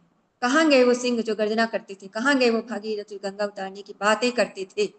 तो गुरुदेव बोल रहे हैं कि बुराई फैलाने वालों की संख्या अगर मौजूद है तो अच्छाई फैलाने वाले सज्जन पुरुष कहाँ चले गए? उनको आगे आना पड़ेगा, उनको बताना पड़ेगा, सिखाना पड़ेगा और उस क्षेत्र में कार्य करना पड़ेगा। बुराइयों से हमको लोहा लेना पड़ेगा। आगे लिखते हैं गुरुदेव कि वस्तुओं की सहायता भी आवश्यकता के समय उपयोगी सिद्ध हो सकती है, पर उसका स्थायी महत्व तो नहीं है। आर्थिक दृष्टि से संपन्न व्यक्ति के अतिरिक्त अन्य लोग ऐसी सेवा कर भी नहीं सकते। हर आदमी स्थायी रूप से अपनी समस्या अपने पुरुषार्थ और विवेक से ही हल कर सकता है। दूसरों की सहायता पर जीवित रहना ना तो किसी मनुष्य के गौरव के अनुकूल है, ना उससे स्थायी हल ही निकलता है। जितनी भी कठिनाइयां व्यक्तिगत तथा सामूहिक जीवन में दिखाई पड़ती हैं, उनका एकमात्र कारण कुबुद्धि है। यदि मनुष्य अपनी आदतों को सुधार ले, स्वभाव को सही बना ले और विचारों तथा कार्यों को ठीक तारतम्य में बिठा ले, तो बाहर से उत्पन्न होती दिखने वाली सभी कठिनाइयां बात की बात में हल हो सकती हैं। व्यक्ति और समाज का कल्याण इसी में है कि सत्प्रवृत्तियों को अधिकाधिक पनपने का अवसर मिले। इसी प्रयास में प्राचीन काल में कुछ लोग अपने जीवन को उत्सर्ग करते थे। उन्हें बड़ा माना जाता था और ब्राह्मण के सम्मान पूर्व सूचक पद पर प्रतिष्ठित किया जाता था, जो कि सत्प्रवृत्तियों का पनपाना संसार का सबसे महत्वपूर्ण कार्य है। इसलिए उसमें लगे हुए व्यक्तियों को सम्मान भी मिलना ही चाहिए। गुरुदेव बता रहे हैं कि सम्मान दीजिए उन्हें, उन्हें ही ब्राह्मण कहा है जो कि दुष्प्रवृत्ति के लिए लड़ते थे। सत्प्रवृत्तियों का जो है स्थापना करते थे, वही गुरुदेव ने कहा वही ब्राह्मण कहलाते। तो उन्हें ही जो है सम्मान मिलता था और उनका सम्मान करना भी चाहिए ऐसे लोगों का। जैसे कि अंग्रेजों ने सभी जगह लड़ाई की। जैसे अंग्रेज का फ्रांस से भी लड़ाई थी, अंग्रेज मतलब इंग्लैंड की, जर्मनी से भी लड़ाई और उन्होंने भारत में भी आधिपत्य किया। परंतु जो फ्रांस के लोग थे जैसे ही जब गुलामी से मुक्त हुई अंग्रेजों से, तो उन्होंने फ्रेंच भाषा अपना लिया। और उन्होंने वहाँ का, अगर टैक्सी ड्राइवर से भी अंग्रेजी आप बोलते हैं तो टैक्सी ड्राइवर आपको नहीं बैठाएगा, क्योंकि वो कहता है ये गुलामों की भाषा है, इस ऐसी भाषा बोलने वालों को अपनी गाड़ी में जगह नहीं देते। और जर्मनी में, मतलब जो फ्रेंच के लोग हैं, फ्रांस के लोग हैं, उन्होंने अपनी डिक्शनरी से अंग्रेजी का शब्द चुन चुन कर निकाल दिया कि ये गुलामी भाषा है, गुलामों की। हम जब हम गुलाम थे तब की लोगों ने, जिन्होंने हमारे ऊपर राज्य किया, उनकी भाषा है, हम इसको नहीं स्वीकार करेंगे। उन्होंने निकाल दिया। जर्मनी ने भी यही किया, उन्होंने जर्मन भाषा को ही महत्व दिया। जर्मन भाषा में सारे कार्य होते हैं। एक हमारा दुर्भाग्य है कि हम भारतीय गुलामी भाषा को बोलते हैं, महत्व देते हैं, जबकि आज भारत में 100 करोड़ लोग हिंदी भाषा को समझ सकते हैं, भले वो बोल नहीं सकते, और 80 करोड़ लोग बोल सकते हैं। और पूरे विश्व में सबसे ज्यादा बोलने वाले चाइनीज भाषाएं हैं, और दूसरे नंबर पे हिंदी भाषाएं हैं। आपको ये जानकर आश्चर्य होगा कि हम दूसरे नंबर पे हैं, फिर भी हम अंग्रेजी भाषा को इतना महत्व और गौरव समझते हैं। ये हमारा दुर्भाग्य है कि आज भी हम भाषा की गुलामी कर रहे हैं, आज भी हम उनकी वेशभूषा की गुलामी कर रहे हैं। हमको लगता है हम कहीं ज्यादा श्रेष्ठ कहलाएंगे, वास्तव में हम अपनी गुलामी की जो मानसिकता है उससे, उस जंजीर से हम आज भी मुक्त नहीं हो पाएंगे। तो ये हमारे लिए बहुत सोचनीय विषय है। गुरुदेव लिखते हैं कि दानों में सर्वोत्तम दान ब्रह्मदान कहा जाता है। ब्रह्मदान का अर्थ है ज्ञान दान। ज्ञान का अर्थ है वह भावना और निष्ठा जो मनुष्य के नैतिक स्तर को सुस्थिर बनाए रहती है। युग निर्माण सत्संकल्प में जिन सब प्रवृत्तियों के पुनः प्रसार की प्रेरणा की गई है, यह वही ब्रह्मदान है। इस अमृत जल से सींचा जाने पर मुरझाता हुआ युग मानस पुनः हरा भरा पुष्प पल्लवों से परिपूर्ण बन सकता है। इसी महान कार्य को परमार्थ कहा जा सकता है, जिसको पूरा करने के लिए परमात्मा ने मनुष्य को विशेष क्षमता, सत्ता और महत्ता प्रदान की है। तो जो हमारी भारतीय जो चिंतन है वो मानवता को लेकर के है। आज भारत में विदेशों से करीब कम से कम 16 करोड़ लोग आते हैं कि अपने जीवन का उद्देश्य क्या है वो अपने यहाँ नहीं पाते, तो उस जीवन का उद्देश्य खोजते हुए हमारे देश में आते हैं, और हम भटके हुए हैं उद्देश्य से। तो हम गुरुदेव ने इसीलिए लिखा कि भटका हुआ देवता है मनुष्य। आज हम लोग भटक गए हैं, तो आज हमको भटकने की आवश्यकता नहीं है। हमारे देश में ही सारा ज्ञान पड़ा हुआ है, उसको ही पल्लवित करना है और उसको सुस्थायी बनाना है। और ये जो है यही ब्रह्म दान है, यही ज्ञान का दान है। तो जो गुरुदेव ने पुस्तकें लिखी हैं, जो गुरुदेव ने कार्य किया है, वही उसी कार्य को हमको आगे बढ़ाना है, किसी भी शिविर के द्वारा, किसी भी संस्कार के द्वारा, बाल संस्कार के द्वारा, अन्य चीजों के द्वारा हमको उसको आगे बढ़ाना है। तो ये आगे हो क्यों नहीं पा रहा है? तो कई कि गुरुदेव ने बताया कि कई बार लोगों के पास भावना तो है, परंतु उसके पास अधिकार नहीं है। और जिसके पास अधिकार है उसके पास भावना नहीं है, जिसके पास दोनों है उसके पास पैसे नहीं है। तो जिसके पास जो है वो अपना अपना सब कुछ लगा देगा, तो एक दिन सब कुछ हो जाएगा समर्थ रूप से। तो एकत्व की भावना यदि होगी तो ये कार्य सफल हो जाएगा। आगे लिखते हैं गुरुदेव, समय, प्रभाव, ज्ञान, पुरुषार्थ और धन धन की पांचों विभूतियों का अधिकाधिक भाग में पुरुषार्थ परमार्थ के लिए लगाना चाहिए। व्यक्तिगत जीवन की आवश्यकता पूर्ति दिव्य विभूतियों को पूरी तरह नष्ट न कर देना चाहिए, वरन न्यूनाधिक मात्रा में कुछ न कुछ इनका अंश परमार्थ के लिए, सत्प्रवृत्तियों के विकास के लिए सुरक्षित रख देना चाहिए। दैनिक जीवन में जिस प्रकार अनेक आवश्यक कार्य नियत रहते हैं, उन्हें किसी न किसी प्रकार पूरा करते हैं, उसी प्रकार इस परमार्थ कार्य को भी एक नितांत आवश्यक और लोक परलोक के लिए श्रेयस्कर महत्वपूर्ण कार्य मानना चाहिए। जिस कार्य को हम महत्वपूर्ण मान लेंगे उसके लिए समय, प्रभाव, ज्ञान, पुरुषार्थ एवं धन का एक नियमित अंश निरंतर लगाते रहना भार स्वरूप प्रतीत न होगा, वरन उस मार्ग में किया गया प्रयत्न जीवन का को धन्य बनाने वाला सर्वोत्तम सार्थक कार्य प्रतीत होने लगेगा।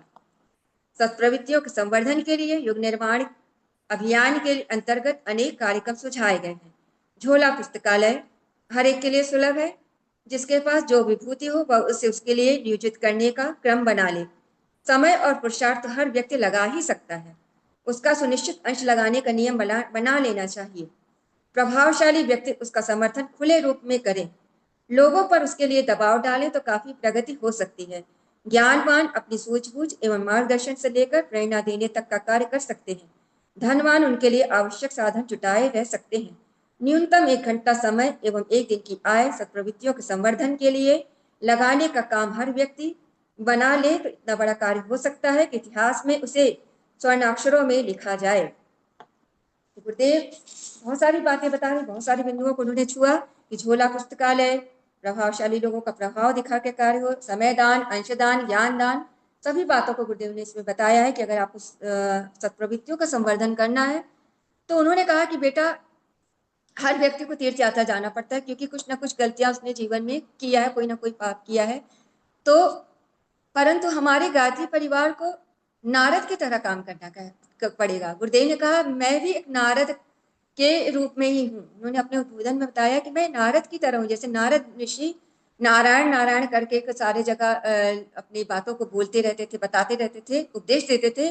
तो हमारे गुरुदेव ने कहा कि बेटा ये ज्ञान रथ के द्वारा या झोला पुस्तकालय के द्वारा पुस्तकों को आप अपने कंधे पर लटकाइए और स्वयं तीर्थ बन जाइए और लोगों के घरों में जाइए। जैसे ध्रुव को जाना नहीं पड़ा था नारद जी ऋषि के पास, प्रहलाद को जाना नहीं पड़ा था, नारद ऋषि स्वयं आए थे कि बेटा तुमको नारायण नारायण का जाप करके और मुक्ति पाना है और ईश्वर का सानिध्य प्राप्त करना है। तो हमारे गुरुदेव ने कहा कि बेटा जो मैंने पुस्तक लिखी, मैंने धर्मशाला नहीं बनवाया, मैंने कुआं नहीं बनवाया, पता नहीं कितनों ने बनवाया और उसका क्या फायदा हुआ मुझे नहीं पता, परंतु मेरी जो आज के जीवन की समस्या का हल में केवल मेरी पुस्तकों में ही मिलेगा।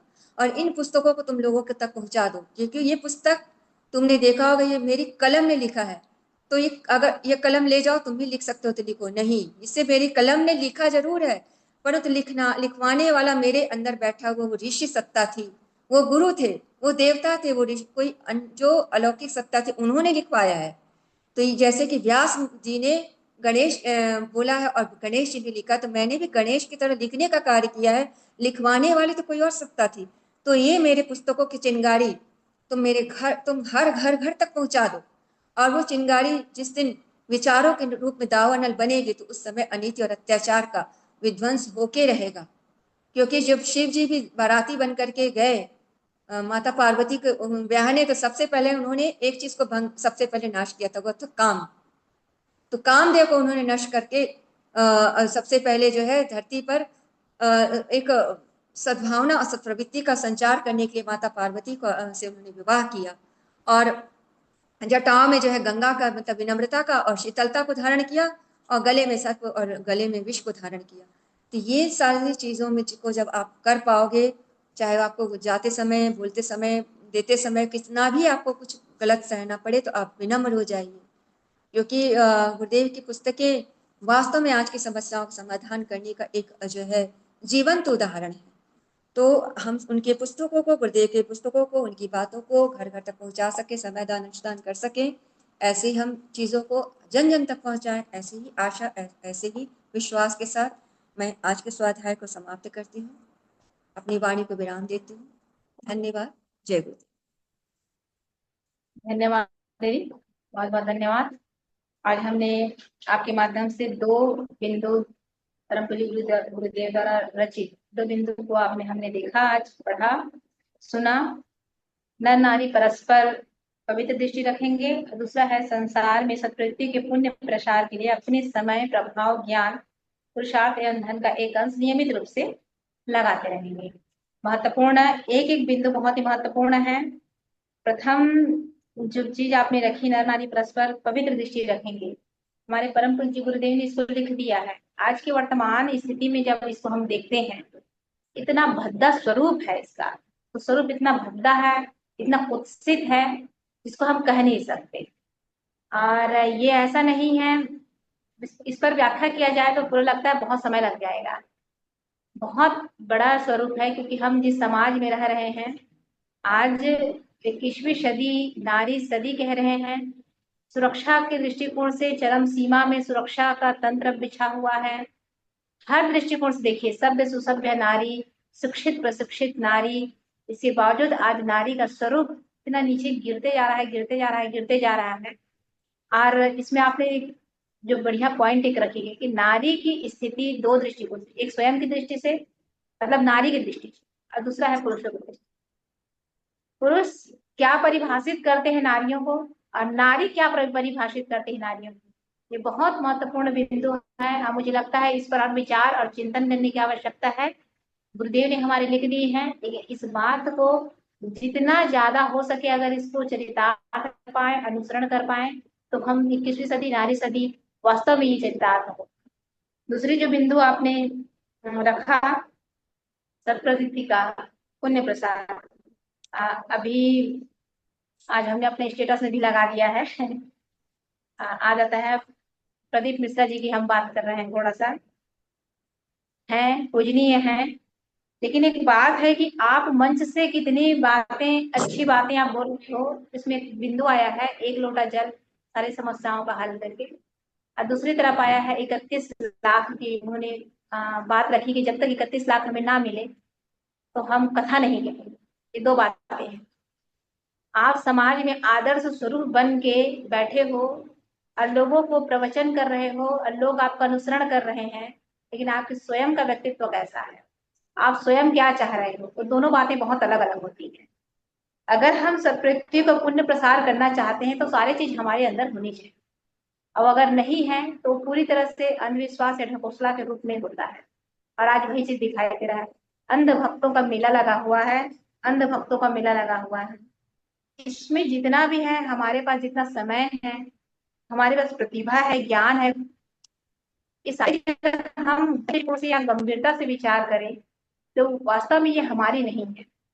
अगर हम इस राष्ट्र में जन्म लिए हैं तो राष्ट्र की है। हम गायत्री मिशन से बिलोंग करते हैं तो एक गुरुदेव की है।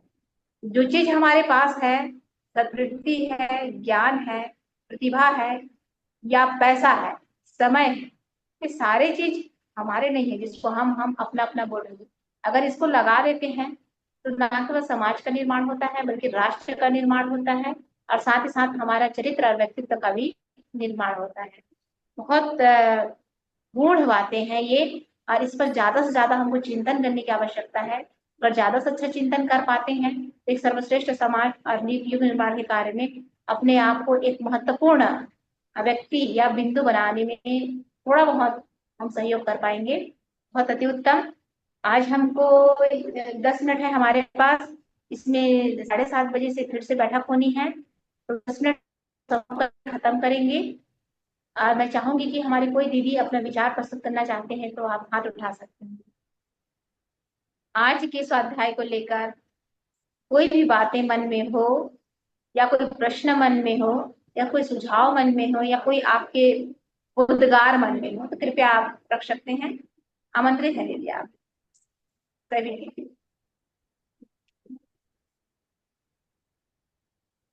लगभग सारे वीडियोस बंद हैं, सब सभी वीडियोस बंद हैं, 43 लोग जुड़े हुए हैं, और बहुत कम वीडियो जो है वो चालू है। 8 बहनों का 8 बहनों का वीडियो चालू है। हमारी दीदी, हाँ, नेहा बहन हमारी। आप होश नहीं है क्या, आप वेट कर रहे हैं हमारा? होश नहीं हो आप? कि नहीं है, तभी क्यों वेट कर रही हैं करके मैं सोच रही थी। जी प्रणाम दीदी। हाँ, नेट के कारण लीक हो गई थी दीदी, तो दोबारा नहीं बोली भैया जी को ऐसा। हाँ दीदी, इसमें जो पहला स्वाध्याय हुआ है ना, नर नारी परस्पर पवित्र दृष्टि रखेंगे करके, तो ये तो दीदी मतलब हम लोग गायत्री परिवार से सामाजिक संस्था से जुड़े हैं, है ना। दीदी ने उदाहरण दे करके भी बहुत अच्छे से समझाया। इसी बात को मतलब गलत गलत वे पे नहीं बोले थे। अभी आपने सुना भी होगा, बहुत वायरल चल रहा है अनिरुद्ध आचार्य जी का, है ना, प्रेमानंद महाराज जी का। तो दीदी आजकल में ऐसी पाश्चात्य संस्कृति को लेकर के हमारी युवा बहनें जी रही हैं जीवन शैली ऐसा। तो हम उन बहनों को कैसे बताए, कथा के माध्यम से, प्रवचन के माध्यम से तो सब ज्ञान ही दे रहे थे कि ऐसा होता है, ऐसा नहीं होना चाहिए करके। तो हम ऐसी बहनों को कैसे समझाएंगे दीदी, ये थोड़ा सा मार्गदर्शन दीजिए। ऐसे पाश्चात्य संस्कृति तो पूरे सर पे हावी है ना। तो अब वहां वो ऐसी और बहुत ज्यादा ये लोग ट्रोल कर रहे हैं ना दीदी, उनको ऐसा नहीं, माफी मांगिए। क्यों माफी मांगेंगे, उन्होंने कुछ गलत तो नहीं बोला, है ना ऐसा। मतलब बहुत सारा अभी दीदी वो पूरा सोशल मीडिया में बहुत ज्यादा वायरल चल रहा है। तो ऐसी बहनों के लिए क्या जवाब होना चाहिए दीदी, यार ऐसी बहनों को उनकी मानसिकता को कैसे सही दिशा दे पाए। आदरणीय पूनम दीदी मार्गदर्शन देंगे। जी प्रणाम दीदी। जी दीदी। मैंने भी सुना प्रेमानंद जी महाराज का, और ऋतंभरा, साध्वी ऋतंभरा दीदी का भी था। ठीक है, शब्द थोड़ा सा उन्होंने ज़्यादा ही खुल के बोल दिया, पर वास्तविकता यही है। और कुछ मानसिकता, गलत मानसिकता को लेकर के कुछ लोग सारे समाज को जो है गंदा कर रहे हैं। जैसे एक मछली सारे तालाब को गंदा कर देती है, तो वह उसी तरह का हो रहा है। तो आज जो है हम वास्तव में हम अपनी संस्कृति से जो है कहीं ना कहीं भूलते जा रहे हैं। और वो जो महापुरुषों की गरिमा में संस्कृति थी, उनको ये बताना चाहिए कि क्या झांसी की रानी वो रील बनाती, उस फैशनबाजी में रहती, तो क्या वो पुरुषार्थ दिखा पाती जो हम लोग अंग्रेजों से आज वो लड़ करके वो दिखा पाई साहस? तो क्या वो पुरुषों से कम थी? तो पुरुषों से कम नहीं है। इसके कारण वो जो है अगर अंग प्रदर्शन कर रही हैं, या गलत वस्त्रों को फैशन में आकर के पहन रही हैं, या गलत कुछ भी दिखा रही हैं, किस चीज के लिए? सस्ती लोकप्रियता हासिल करने के लिए। मतलब कि हम कहीं ना कहीं कुछ लोगों के नजरों में आ जाएं, ये चीजें वो चाह रही हैं। तो ये लोग नजरों में आते नहीं है, लोग केवल उनका जो है गलत दृष्टि से देख करके मजाक वो बन रही है। और इस बात को नहीं समझ रही है कि आप जो है मजाक बन रही है समाज में। अगर आपको कुछ लोग पसंद करें तो जरूर, वो पसंद नहीं कर, वो अगर अगर उनको कहा जाए कि ऐसी लड़कियां क्या आपके आपके घर की बहन बेटियों को इसी दृष्टि से देखा जाएगा तो अच्छा लगेगा, तो वही कहेंगे नहीं नहीं, हम हमारे घर की बहन बेटियों को आप क्यों ऐसा देखेंगे, गलत दृष्टि से नहीं देख सकते। तो वो भी तो किसी के घर की बहन बेटियां हैं। तो अगर हम अगर उस चीज को लाइक करते हैं, तो कहीं ना कहीं हम भी उस गलत चीज में शामिल हो रहे हैं। तो इन चीजों पर हमारे सरकार को भी प्रतिबंध लगाना चाहिए, माता पिता को भी इसका विरोध करना चाहिए बचपन से, कि किस तरह की धारा में जा रहे हैं बच्चे। क्योंकि माता पिता खुद ही जो है, क्या होता है कि आज हर ज्यादातर हमारी बहनें, एक होड़ लगा हुआ है कि उनको भी जो है बाहर नौकरी करने जाए, चाहे उनकी आवश्यकता ना भी हो तो भी। तो वो उनको लगता है कि समाज परिवार को पालना पोसना, ये सब घरेलू काम में पढ़ने से कोई मतलब नहीं है, जो हमको भी और लोगों के तरह से कमाना ही है। तो कमाने गलत बात नहीं है, अपने पैर पे खड़ा होना गलत नहीं है, पर आप संस्कारों और मूल्यों के जो है ऊपर चढ़ करके, मतलब उसको धौंसते हुए, उनको रौंदते हुए आप ये नहीं कर सकते। तो हमको उनकी संस्कृति और गरिमा को ये बताना है कि अगर हमारे देश में भी उसी तरह की महिलाएं होती, तो ऐसी कोई महिला का आप उदाहरण बताओ जिन्होंने इस तरह के चीजों का प्रदर्शन करके गंदी मतलब अपनी निम्न मानसिकता को धारण करके, कि क्या किसी ऐसे महिला का हम गुणगान करते हैं? क्या हम उनको याद करते हैं? याद किसको किया जाता है? जो जो जिन्होंने कोई श्रेष्ठ कार्य किया है अपनी संस्कृति को बचाने के लिए, विदेश को बचाने के लिए, गौरव को बचाने के लिए, उन्हीं का गुणगान होता है। सस्ती लोकप्रियता प्राप्त करने के लिए जो रील बनाते हैं, जो गंदे गंदे वस्त्र पहनते हैं, इनका कहीं कोई औचित्य नहीं है, और ना कोई ये रह पाएंगे। तो इन सब मानसिकता से आपको दूर हटना है, क्योंकि जो हमारी पुरानी जो लोगों का जो ये था, अंग्रेज और मुगल, उनको ये बताना चाहिए कि वास्तव में आप उनकी मानसिकता का शिकार हो रहे हैं। वो तो चाहते थे कि हमारे देश में संस्कृति ना बचे, हमारे देश की संस्कृति समाप्त होगी तभी हम भारत पे राज कर पाएंगे। तो आप उस मानसिकता की आप शिकार बन रही हैं। तो क्या आप उस मानसिकता की गुलामी को सहना पसंद करेंगी, जो अंग्रेज चाहते, जो मुगल चाहते थे? तो आप नहीं स्वीकार करेंगे। तो किसी की गुलामी जब स्वीकार नहीं करना चाहती, तो उनकी गुलामी क्यों स्वीकार कर रही है, जो हमारी मानसिकता, जो हमारी संस्कृति ही नहीं है? तो आप इसको जो है पूरी तरह से खारिज करिए, समाप्त करिए। हमारी संस्कृति नहीं है, आपको नाम कमाना है तो अच्छे चीजों का कमाइए, अच्छी दृष्टि से कमाइए। ये आप बता सकती हैं, ऐसा मेरे कहने का। और रुक्मणी दीदी बताएंगी, कुछ बातें पे संकेत देंगी। नहीं जी, आप अनुकरणीय हैं। आपने जो कहा अनुकरणीय है, लेकिन आज की बेटियां नहीं समझती इस बात को। आप कितने भी अच्छे एग्जाम्पल दे दीजिए, आप उनके सामने झांसी की रानी को लाइए, माता सीता को लाइए, अहिल्या को लाइए, किरण बेदी को लाइए, जो जितने फाइटर हैं एक एक को लाइए, प्रतिभा देवी पाटिल को लाइए, कभी जिनका सिर कभी कभी भी खाली नहीं हुआ है, हमेशा सिर ढकी रहती थी, है ना, सभ्यता का प्रतीक माना जाए।